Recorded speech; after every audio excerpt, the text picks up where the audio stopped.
All right, Karl, lay it on me. Who are your creeps? All right, my creeps are Clay and Sheila Fletcher.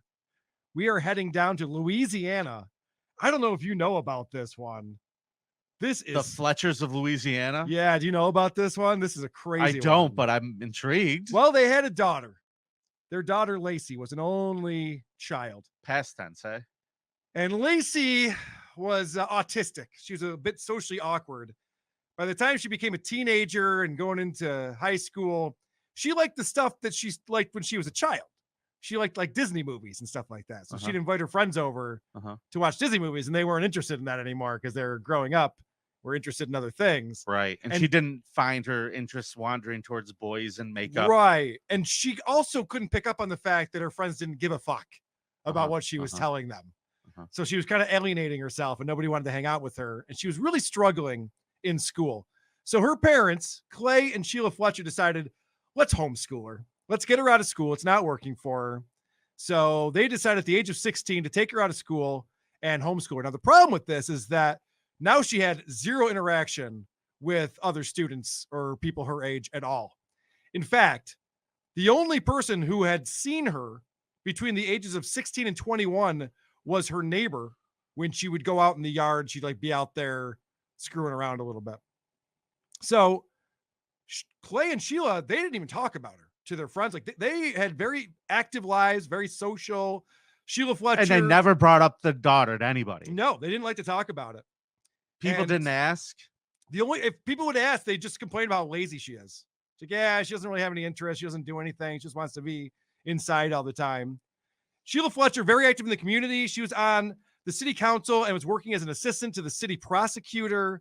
Clay was the president of the Baton Rouge Civil War Roundtable. And so these guys are out and about. They're doing their thing. No one sees this daughter at all. Fast forward, she's now 24 years old. She sits down on the couch to watch a movie and experiences locked in syndrome. Every muscle in her body was paralyzed. All she could move were her eyeballs. She couldn't move anything else. This is a thing? Yeah, I guess so. Usually it happens. I think it's a mental thing, and usually it'll come and go. But for whatever reason, Lacey never moved again. She just sat there on the couch? Now, this is the crazy thing. They allowed her to sit on that couch for 12 years, Vinny. They would put towels down next to her because she's peeing and shitting herself. So they would like try to clean it up a little bit, and they like change her clothes every now and again because she's just not moving. She's just sitting there with her eyes open, staring ahead. And so I have some clips here about this. This is fucking insane. This is the craziest story. So this is from a YouTube channel called Dreading Crime and Psychology.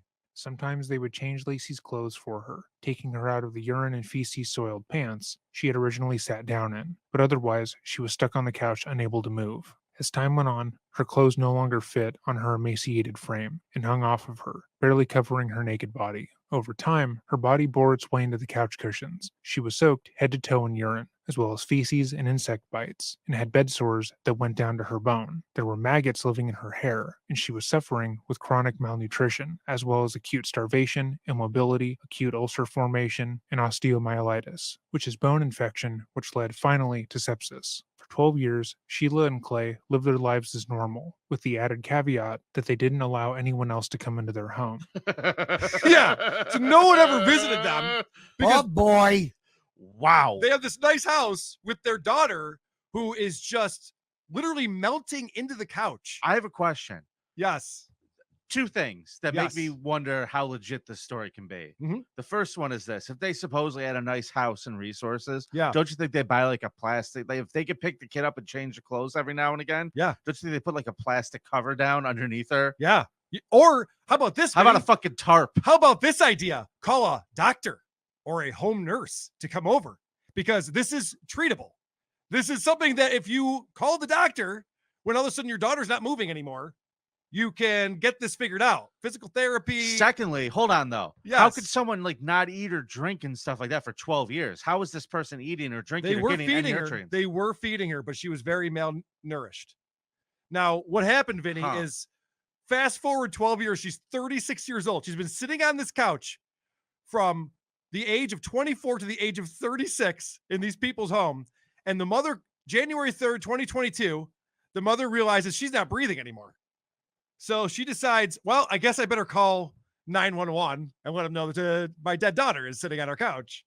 So they come over, the dispatchers send over paramedics and police, and they were horrified by what they saw. This article describes the scene where Lacey was found from pictures that the police took. These pictures are so graphic in nature that the police refuse to allow the public to see them. Lacey appears almost buried up to her shoulders in the wide and deep hole in the sofa that her bony body has worn over the years, rubbing away the cushioning. She is slumped over on her left side with her right arm across the top half of her emaciated body near her neck. She is naked apart from a small blue patterned t-shirt, which is pulled up to her chest and does not cover her breasts. Her eyes are wide open, staring.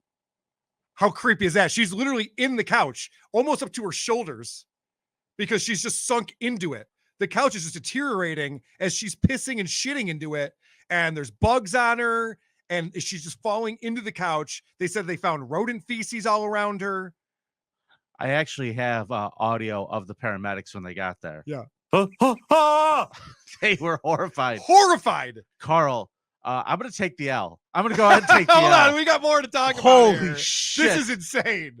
Her face is covered in large and angry red blotches. Excrement is smeared almost all over her body. It is matted in her hair. It is even inside her ears. The How? brown leather sofa that served as her prison is alongside the wall, with a gap of about 18 inches. Astonishingly, to the couch's right side is a gray commode and a neat pile of clothes. And to the front, only a few feet away, is a cluttered, low black table. It is strewn with lotion bottles, some talcum powder, a pack of wipes, a nasal spray, a box with a lid that had a child's photo on it, and some other items that make it appear the Fletchers had the resources to clean their stricken only child. Like, they literally set up a whole thing around her. So they're just like, all right, well, we'll powder her bottom every now and again, and we'll wipe down some sores. But she's got fecal matter in her ears. There's maggots You living know in they her had hair. to be fucking like rubbing it in her hair and shit. Oh, God. Fucking, I got on my hand, and they just would rub it on her face when they were trying to clear. Oh, it gets worse. She weighed just 96 pounds when discovered dead in the early hours of January 3rd. Close-ups show the flesh on her buttocks appears to be literally worn or eaten away by the 12 years that she hadn't moved from the couch. There are large, raw yellow areas where the skin has disappeared. Other back and buttock areas are so blackened it is impossible for a lay person to identify any shape or form. When Sheila called 911, Lacey had already been dead for between 24 to 48 hours, and neither of her parents had noticed. Yeah. I didn't even notice It's that the she's holidays. holidays. It's the holidays. There's a lot going on. There's a lot going on. So you might wonder, why didn't they do anything about this? Why did they just leave her there? I know the answer. I know the already. answer too. I'm gonna give it to you right here. Sheila Fletcher allegedly maintained that she routinely cleaned her daughter's bed sores, and her daughter never complained about them, despite the fact that they were so deep you could see the bone. As we know, Lacey couldn't have complained about it as her diagnosis would have made it impossible for her to talk. It would be 4 months until Sheila and Clay were formally arrested and charged with second-degree murder, which allegedly shocked them. Yeah. So she never complained about it. So they're like, well, I guess she likes this. That's her life now. This is what she does. She just shits herself and falls into the couch. You know what this really is? What is it really? The fact that this was a very annoying child before this ailment True. occurred. That is This true. child probably annoyed the shit out of everybody. Yep. And then she would sit quietly and watch TV. The parents probably thought their fucking prayers were answered. Yep. They're like, finally. All This this is going to great. church on Sundays is paying off. Oh, they were church-going folks for sure. Yeah. I have a news report here because there's a little soundbite from Clay's boss where he works. Photos of the couch, which are too graphic to be shown on air, paint a horrific picture of where the young woman lived and died, covered in feces, urine, and worn away from years of extensive use. The details are horrific. There's no doubt about that. And I can't conceive of how something like that could even happen. Neighbors and friends say they never knew they had a daughter. He mentioned that she passed away in January, and that was all I know of that. Her boss didn't even know that he had a daughter. Like, they didn't even talk about it. They just made sure that nobody knew. So the coroner said This is suspiciously creepy. Yeah. So the coroner said the scene was sickening. I've seen some horrible things in my life, but nothing like this. There were live bugs and rodent excrement nearby in an otherwise tidy home that they're just living their lives while their daughter is just slowly melting into the couch and dying. It's very gross, very disgusting, and it's totally preventable. And what's crazy is that these two were shocked when they were charged with murder. They're like, "What do you mean we've been caring for this girl for Did 12 you see the years?" wipes? We put Yeah. out the wipes. They literally were like taken aback by this. So, by the way, they're out on bail right now. Their next court appearance has been moved to June 19th. Hey, So, yeah, your birthday there next month. Juneteenth. And what's nice is that the DA said he will not accept plea deals. This is definitely going to go to trial. So we'll see how that goes. Also, another fun fact is that when they did examine her body, they found that she also had COVID. So this idea that you could just hide inside and not get COVID, apparently not true. I don't know if that entered into the What if statistic that's what killed her? for COVID What deaths. if- Yeah, she had sores so deep you could see her bones. That's bad. Yeah, COVID's no joke. That's pretty bad. So that's my Wow. those are my creeps, Clay and Sheila Fletcher, parents of the year over here.